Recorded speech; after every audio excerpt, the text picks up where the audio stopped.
Hello ji, Assalamu alaikum. Here we are again and we are back with a great topic. वो topic जो सबसे ज्यादा इस वक्त पूछ रहे हैं लोग कि अक्टूबर नवंबर का पेपर कैसा था, क्या वो टफ था, क्या वो आसान था, हम उसको आज सॉल्व करने लगे। मेरे पास मेरे नए स्टूडेंट्स मौजूद हैं और वो आपकी इस पेपर सॉल्विंग में बहुत मदद करने वाले हैं क्योंकि वो बहुत पंप अप बैठे हुए हैं और उन्होंने इस पेपर की बड़ी अच्छी तैयारी की हुई है। आइए देखते हैं कि इस पेपर में कौन सी चीजें आई हुई थी और क्या सवाल थे। ठीक है, सबसे पहले हम देखेंगे कि हमारे पास इंसर्ट में क्या है, उसके बाद हम इस पेपर के पहले सवाल की तरफ चलेंगे। ठीक है जी, इंसर्ट हमारे पास यहाँ पर खुला हुआ है और पहले सवाल के लिए हमें जो इंसर्ट मौजूद है वो है फिगर 1.2 फॉर क्वेश्चन नंबर 1। ठीक है, अब यहाँ पर जो हमें तस्वीर नजर आ रही है, इस तस्वीर को थोड़ा सा छोटा कर लेते हैं ताकि हमें पूरा ओवरऑल पिक्चर नजर आ जाए। हमने देख लिया जनाब, एक तस्वीर है और इस तस्वीर में कोई ज्यादा ग्रीनरी नहीं है। अभी इसको यहीं तक रखते हैं, तस्वीर को बाद में दोबारा देखेंगे। ठीक है, हमें यहाँ पे पता चलता है कि जनाब पेपर आ गया है, 3 सवाल करने हैं। चलें जी, पहला सवाल देखते हैं और पहला सवाल देखते हैं किस टॉपिक से है। और पहला सवाल किस टॉपिक से है? पहला सवाल है जी नेचुरल टोपोग्राफी से। हमें ये कैसे पता चला? हमने सबसे पहले नेचुरल टोपोग्राफी का सवाल पढ़ते हुए ही हमें समझ आ गया कि यहाँ कह रहे हैं a map showing the natural topography of southern and western Pakistan. इस चीज को याद रखिएगा, इसमें बड़ी हिंट मौजूद है। Those who are watching on me on the YouTube, आपके लिए बड़ी हिंट मौजूद है, इसको जरा याद रखिएगा, साउदर्न एंड वेस्टर्न पाकिस्तान को। अभी जिस तरह मैं आपको पढ़ाता हूं, मैं हमेशा कहता हूं कि पहले आपने मैप नहीं देखने, पहले आपने कोई फिगर्स नहीं देखनी, पहले आपने कोई पाई चार्ट नहीं देखने, क्योंकि अगर आप उसको देखने लग गए तो आप उससे ग्लू होके रह जाएंगे और अगर आप ग्लू होके रह गए तो आपको सवाल समझ नहीं आएगा। सो एक सेकंड के लिए हम इस मैप को नहीं देखते, हम फौरन जाते हैं नीचे और देखते हैं कि हमसे एग्जामिनर पूछ क्या रहा है, उसके बाद ऊपर जाके चेक करेंगे कि एक्चुअल में हमें आंसर क्या करना है, ताकि हमारा टाइम कम बचे। ठीक है, कम खर्च हो। ठीक है, फिगर 1.1 में वो आपसे पूछ रहा है for the land reforms labelled as V, W and X on figure 1.1। उस फिगर में कहीं ना कहीं ये वी, डब्ल्यू, एक्स होंगे, उनको हमने क्या करना है, करेक्टली मार्क करना है विद अ सर्कल। कहां पर? नीचे, यहां दिया हुआ है वी। इस वी को देखें, इस वी में कह रहा है 3 चीजें हैं। वो किसी वी के बारे में पूछ रहा है कि ये वी बलूचिस्तान प्लेटो है या पोटवार है या सॉल्ट रेंज है। चल के देख लेते हैं ऊपर, अगर इसको सही कर लिया तो 1 मार्क। जल्दी से चल के देखते हैं जी। आपके पास यहां पर वी मौजूद है जी। कोई बताना चाहेगा आप में से कि ये वी हमारे पास कोई प्लेटो है, बलूचिस्तान वाला, पोटवार का या सॉल्ट रेंज का? कौन बताना चाहेगा? Any one of you? May I, sir? Okay okay, go ahead Kabir. Sir, it is Potwa Plateau. Okay, why do you say that it's Potwar plateau? It could be salt range, दोनों साथ साथ तो आती हैं। क्या रीजन है इसके जवाब का तुम्हारे पास? कोई रीजन है कि वी वी पोटवार प्लेटो है, वी डब्ल्यू क्यों नहीं है? Sir, due to altitude. Okay, wonderful. Due to altitude, ऊपर तुम्हारे पास पोटवार प्लेटो है और उसके नीचे तुम्हारे पास क्या आता है? Salt range. Wonderful explanation, very well done Quddus, जबरदस्त। अच्छा जी, नीचे चल के देखते हैं। हमारा दूसरा सवाल तो ऑटोमेटिकली आंसर कर दिया कुद्दूस साहब ने, वेल डन। क्या देखो, डब्ल्यू के बारे में सवाल हो रहा है, क्या ये बलूचिस्तान है प्लेटो या पोटवार है या सॉल्ट रेंज? पोटवार तो हमने ऊपर कर लिया, तो अब तो हमारे पास 2 रह गए। अब जब 2 रह गए हमारे पास, तो उसमें तो वो है ही सॉल्ट रेंज। ठीक है ना, क्योंकि जैसे मैंने आपको हमेशा पढ़ाया है, मैंने आपको कहा है पोटवार प्लेटो के साथ हमेशा सॉल्ट रेंज मुफ्त आपको मिलेगी। ठीक है, तो देखे ना, ये वी और डब्ल्यू दोनों एक दूसरे के साथ मुफ्त एक साथ घूम रहे हैं। ठीक है, इसी वजह से हमें ये याद भी रहा। नीचे आते हैं, आखिरी चीज हमारे पास क्या बची? एक्स बची। और एक्स में वो कह रहा है कि ये कौन सा रीजन है, क्या ये बलूचिस्तान प्लेटो है, पोटवार है या सॉल्ट रेंज है? आसान तरीका तो ये है कि हम पोटवार और सॉल्ट को कर चुके हैं, तो बचा बलूचिस्तान ही। लेकिन क्यों ना हम अपनी नॉलेज को टेस्टिफाई दोबारा करें।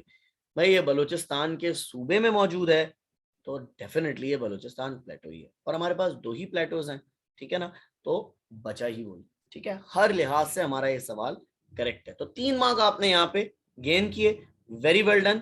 लेकिन इसको करते वक्त आपने याद रखना है कि आपने करना क्या है, आपने इसको सर्कल करना है, इसके अलावा कुछ नहीं करना। अगर इसके अलावा कुछ कर बैठे तो वो जो एग्जामिनर है ना, वो आपको, जैसे मैंने एक गोला बनाया, आपको भी एक गोला बना के दे देगा, ठीक है, जो आपको बिल्कुल फायदेमंद नहीं होगा। अच्छा जी, अब नीचे चलते हैं, दूसरा सवाल देखते हैं। I hope you people are learning quickly. Now you need to describe the location of the Suleiman range, ठीक है, but using the figure only। उस फिगर के हिसाब से, अब उस फिगर को देखते हैं कि उस फिगर में क्यों ये फिगर के हिसाब से कह रहे हैं। जल्दी से चल के देखते हैं, हमारी बहुत सारी चीजें हल हो जाएंगी, लेकिन जाने से पहले देख लें कि कितने मार्क्स हैं। Okay mister Shaikh, would you like to answer, कितने पॉइंट्स यहां पे मेंशन करने चाहिए हमें?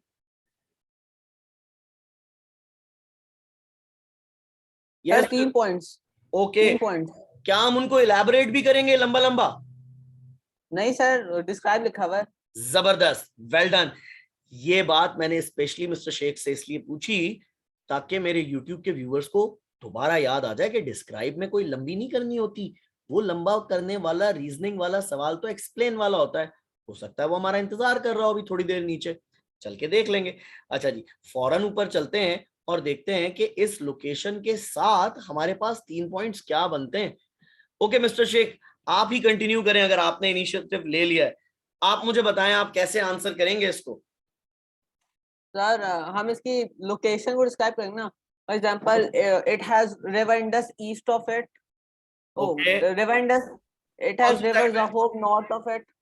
Okay, and it is in east of Quetta. Okay, okay. अच्छा, आपने जो ईस्ट ऑफ इट बताया ना इंडस, आपने सुलेमान रेंज के बराबर में बताया है ईस्ट में रिवर इंडस। आपको सुलेमान रेंज का बताना है, सुलेमान रेंज के बराबर की चीज नहीं बतानी। इसको वाइस वर्सा करो, तुमने सुलेमान रेंज के ईस्ट में इंडस बताया, इसको उल्टा कर दो, इंडस और सुलेमान को पलट दो, कैसे होगा? It is west of river Indus. Yes, it is west of river Indus, wonderful. और तुम ऐसे भी कह सकते हो कि रिवर इंडस और कोयटा के दरमियान में। समझ आई बात? In between the region from where Indus flows in Punjab and till the Quetta on the eastern side, ठीक है। अच्छा जी, नीचे आ गए हम, ऊपर की बात आपने कर दी कि रिवर ज़ोब है। आई गेस ये 3 बातें बहुत है हमारे लिए, ठीक है। आगे चलते हैं जी, ये सवाल तो बहुत ही आसान था। Thank you mister Shaikh, wonderful feedback from you. अच्छा जी, अब आ गया वो सवाल जिसमें इंसर्ट दिया हुआ था। इंसर्ट को भी जाके देखते हैं।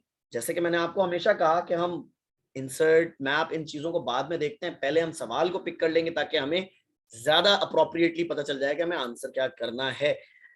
सवाल यह है कि तस्वीर को देख के बताइए, ओनली तस्वीर को देख के बताइए, describe 2 features of Salt range. इसका मतलब तस्वीर में देख के कोई 2 फीचर्स आपने बताने। अब हम तस्वीर देखते हैं ताकि हम जल्दी से फीचर्स बता दें। हाँ जी, कौन बताएगा? Any one of you? कैसी तस्वीर है ये? Okay, okay, go ahead sir. Open undulating land. Okay, open undulating land हमने किसी की एक्सप्लेनेशन में पढ़ा था। वो कौन सी चीज है जिसकी एक्सप्लेनेशन में ओपन एंड ड्यूलेटिंग लैंड है? उसकी डेफिनेशन में है ये, कोई टोपोग्राफी का वर्ड आता है साथ। Badland topography. जबरदस्त। So we can see a badland topography over here with open undulating land, ठीक है। कोई और चीज इसके बारे में नजर आ रही है? और yes Sayyada, yes Sayyada, would you like to share something? Okay, I think your voice is lagging. Let anyone else with the answer. कोई और बताएगा? Badland topography. Okay, well done Sayyada. It's badland topography. Yes. Sir, could we write that there's scarcity? Yes, scarcity of water you can write, लेकिन उससे ज्यादा जो नजर आ रहा है वो बताओ। पानी नहीं है तो स्कार्सिटी ऑफ वाटर से ज्यादा तुम बेहतर ऑप्शन है ड्राई एरिया। ठीक है, क्या हम यहाँ पे एक माउंटेनस क्वालिटी बता सकते हैं? वैसे तो ये माउंटेन ही है क्योंकि सॉल्ट रेंज है, माउंटेन्स ही होते हैं। माउंटेन्स में हमने सबसे ज्यादा चीज क्या पढ़ी है? शार्प पीक्स हैं इसकी। शार्प पीक्स हैं, वंडरफुल, और ये रग्ड इन नेचर है। ठीक है, इतने Rugged सारे- landscape. जबरदस्त, इतनी सारी बातें हमें मिल गई हैं, हमें कोई दो बतानी है। आई गेस कि तुम ये आसानी से दो बातें कर लोगे। I hope the people watching on me on the YouTube, उनको भी ये बात समझ आ गई होगी कि दो फीचर्स में open undulating land which is the badland topography, हमें रिजेस, रवाइंस और स्टीप स्लोप नजर आया, हमें ड्राई लैंड, स्कैटर्ड वेजिटेशन नजर आया, जगह जगह पर पौधे हैं, फिर दूसरी जगह पर हैं कोई ज्यादा ग्रीनरी नहीं है। ठीक है, डिवॉइड ऑफ वेजिटेशन कह सकते हैं आप। तो ये दो बातें आपने कोई सी यहाँ करनी है क्योंकि हमारे पास सिर्फ 2 मार्क्स हैं। आगे चलते हैं, जल्दी से देखते हैं क्या सवाल है। Name 2 minerals that can be obtained from salt range, suggest 1 use for each. इसका मतलब यहां पर आपके पास, ओके कबीर गो अहेड, कौन सा मिनरल निकलता है यहां से सॉल्ट रेंज से? Sir limestone. लाइमस्टोन निकलता है, जबरदस्त। और उसका इस्तेमाल क्या है, कैसे यूज करते हैं उसे हम? It is used for making cement. Okay wonderful. Okay जी, कोई और बताएगा? सैयदा और कुदूस, तुम में से कोई बताना चाहेगा? जल्दी बताओ। दूसरा कोल्ड भी हमें मिलता है। ओके, सैयदा तुम चलो पहले, तुम बताओ।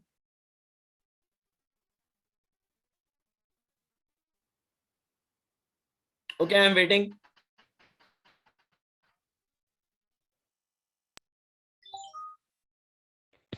So I was saying that we have rock salt from here and we Okay. can use it for cooking. जबरदस्त। Sir, can देखो you एक तो चीज, hear me? Yes I can hear you and you did wonderfully well. जबरदस्त बात की, बिल्कुल obvious जवाब है। I'm saying that we can use it Yes. like we get rock salt. Exactly, I got your point. Kindly leave the room and then join again. मेरे ख्याल से तुम किसी इलेक्ट्रॉनिक डिवाइस के पास बैठे हो मेरा बेटा, आवाज बार बार डिस्टॉर्ट हो रही है। ठीक है, leave the session and then join again. ठीक है, तो फिर ये ठीक हो जाएगा। अच्छा जी, बिल्कुल ठीक बताया सैयदा ने कि रॉक सॉल्ट निकलता है। हम तो सॉल्ट रेंज है तो सॉल्ट रेंज में तो नमक तो निकलना ही है। ठीक है, और हमें तो केवड़ा माइंस याद है। ठीक है ना, और जाहिर सी बात है नमक तो जख्मों पे छिड़कने के काम आता है, तो एक तो यूज ये भी हो सकता है इसका। ठीक है, तो अभी हमने यहाँ पे खाने की भी बात की। ठीक है, आगे चलते हैं। Wonderfully done all of you, well done ना जी। अब आ गया हमारे पास सवाल, एक्सप्लेन 2 ways, 2 तरीके बताइए in which the natural topography of Salt Range makes mineral exploitation difficult. You should develop your answer.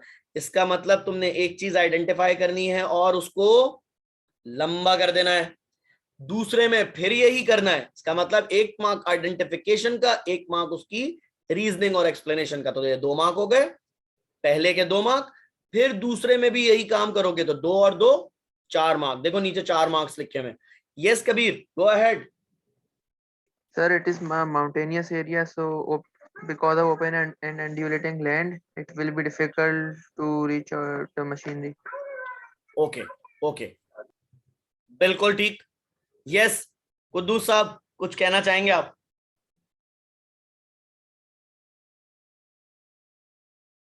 दूसरी कौन सी चीज हो सकती है यहाँ पर? Sir, because it is mountainous area, so landsliding can happen, yes which is dangerous for human life. Yes, So life accident हो risk. सकते हैं, रिस्की हो सकता है। Wonderful wonderful. और यहाँ पे कोई हार्मफुल गैसेस वगैरह भी निकल सकती हैं जिसका कोई इन्वायरमेंटल लॉस हो सकता है, जिससे which eventually can make it very difficult। ठीक है ना, अगर कोई ट्रेंड स्किल्ड लेबर ना हो हमारे पास।